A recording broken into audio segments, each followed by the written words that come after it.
Magandang araw sa inyo mga kapugi. Dahil malapit nang gumapang yung ating tanim na bagyo beans, ay atin na itong nilagyan ng trellis at nangawa ako dito ng kahoy para ipunin sa gagawin nating bubong. Sipag at syaga lang ang puhunan, bonus na lang ang kapugian. Kung wala ka nito, ay lagi kang talo.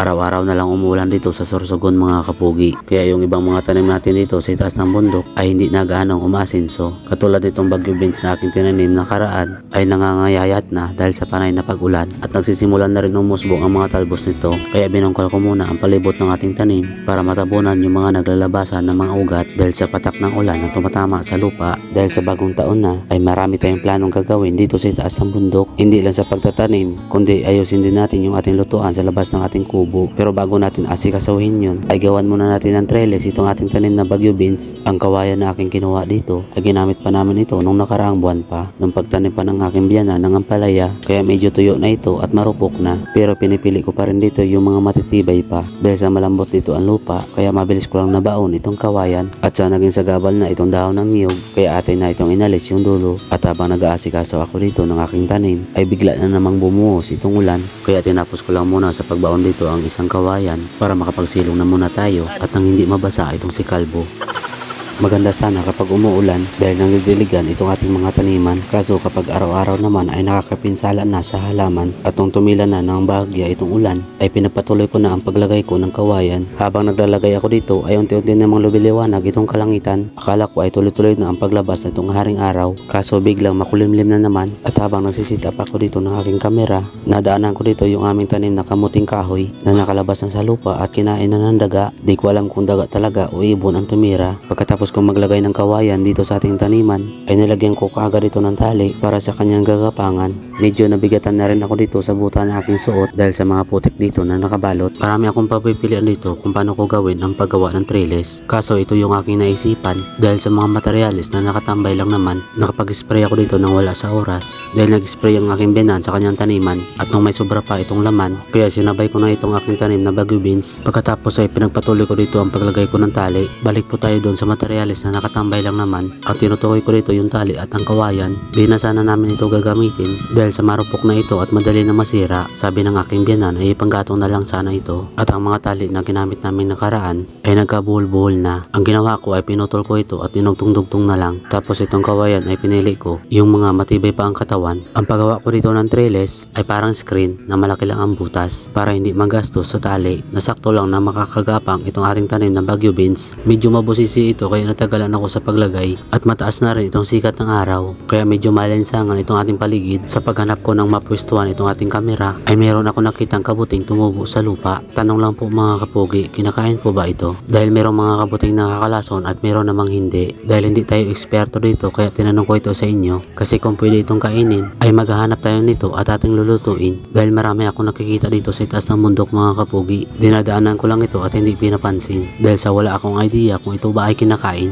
At natapos na ako dito sa paglagay ng trellis mga kapugi. Tatalian pa natin ang bawat gilid nito para lalo pang tumibay. At dahil tanghali na tayo natapos sa paggawa ng trellis, kaya mananangalian muna tayo dito mga kapugi. Di na tayo nagluto dito sa ating kubo dahil nakapokus tayo sa ating gawain dito sa taas ng bundok. At bago pala ako pumunta dito sa aming kubo ay nilutuan ako ng aking asawa ng corn beef at pritong itlog. Kain po pala tayo mga kapugi. Solo pala ako ngayon dito sa ating kubo dahil ang aking biyanan ay maagang bumaba ng bundok. Nagbaon talaga ako dito dahil mag-uumpisa na ako mag-ipon ng kahoy para gagawing bubong ng ating lutuan sa labas ng ating kubo. Kaya pagkatapos ko ditong kumain ay nagpahinga lang ako dito ng saglit para maibsan lang yung pagod sa paggawa natin kanina ng trellis. At nung nakapagpahinga na ako dito ng saglit, kagad naman akong bumangon para magsuot ng buta na aking ginagamit. Nagpalit na din ako dito ng damit at kinuha na din itong itak dahil kukuha na tayo dito ng kahoy na ating gagawing bubong dito sa lutuan sa labas ng ating kubo. At hindi nga pala ganong umasinso ang pakwan na tinanim namin ng aking biyanan pero naglagay siya ulit dito ng mga buto at nagbabaka sakaling lumago pa ito dahil sa araw-araw na pagulan dito sa amin kaya nagkaganito. Kaya pag minalas kami dito sa pagtanim namin ng pakwan, tataniman na lang daw namin ito ng kamuti o di kaya naman ng mani.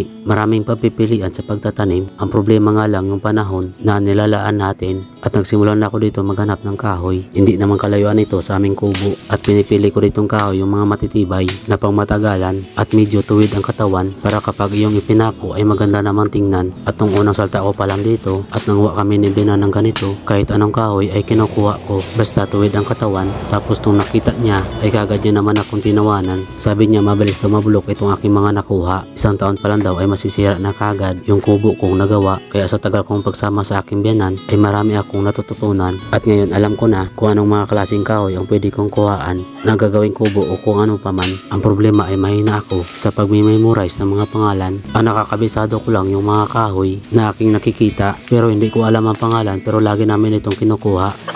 Pero ito talaga ang tumatak sa aking isipan. Ang pagbagsak ko dito sa damuhan. Pero tuloy pa rin tayo dito sa ating trabaho at yung mga nakuha kong kahoy ay nilagay ko lang muna dito sa daanan at iniwan ko lang muna dito yung aking kamera dahil pababa itong aking pinuntahan. Di natin alam baka tayo ay madulas na naman.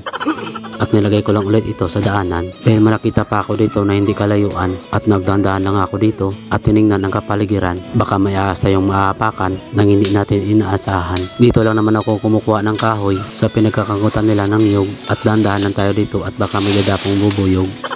May butas pa naman yung suot natin sombrero kaya kapag maglanding yun siguradong didiretso yun sa kalbo kong ulo.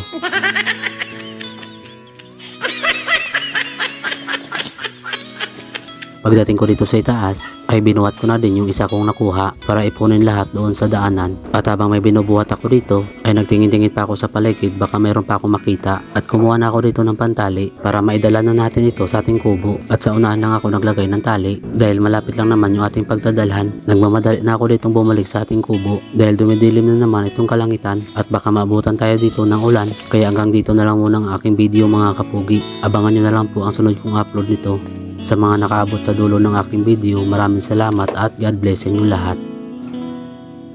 Shoutout nga pala kay Sheila Formento, kay Maria Teresa Batalia Batalier, watching from Calamba, Laguna, kay Daniel Yonsio from Bulacan, kay Ramon de Mayoga from Tanawan City, Batangas, kay Sisno Christian, watching from Libmanan, Kamsur, kay Ilagan Lani, kay Rodel de la Rosa Bacani, watching from Parañaque City, kay Christopher Aspeliaga Peralta, watching from Caloscos, Bulusan, Sorsogon, kay Jose Canonigo Bibero, watching from Angeles, Pampanga, kay Niel Alvaro, watching from San Jose Occidental, Mindoro, kay Angelo Mojico Reyes, watching from Cagayan, kay Dondon Leke Baron, watching from Bulan, Sorsogon, kay Hasam Kabigat, watching from Israel, at kay Jericho Vergara Lugatok, watching from San Juan, Batangas. At yun lamang po mga kapugi, maraming salamat.